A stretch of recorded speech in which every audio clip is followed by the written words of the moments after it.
শূন্যতার মাঝেও দাঁড়িয়ে মানুষে অহংকার করছে।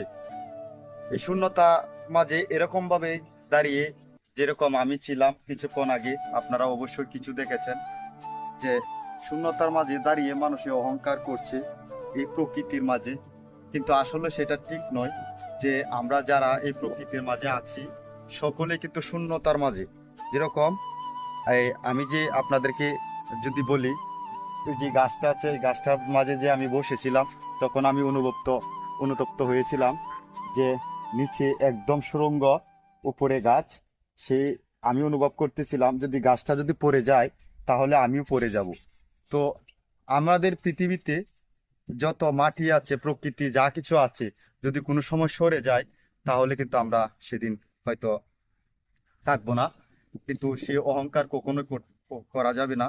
কারণ এটা হচ্ছে এরকমই যে মানুষের অহংকার একদিন একটা অন্যরকম শূন্যতার মাঝে পড়ে যায়। তো আমরা যদি সেই শূন্যতাকে ধরে রাখতে চাই তাহলে এই প্রকৃতিকে ভালোবাসতে হবে, এই প্রকৃতিকে ধরে রাখতে হবে। সেই প্রকৃতিটা যেন সুন্দরময় হয়, তাহলে আমরা সেটা ধরে রাখতে পারবো। আজ আমার শূন্যতার বিষয়ে কিছু কথা ছিল, যেন এই শূন্য বিষয়ে যেটাই বলেছি না কেন, যদি আপনারা একটু অনুতপ্ত হন, একটু জাগরত হয়, যে ভিতরে জাগরণ জমে, তাহলে আপনারা অবশ্যই বুঝতে পারবেন যে শূন্যতা কি জিনিস।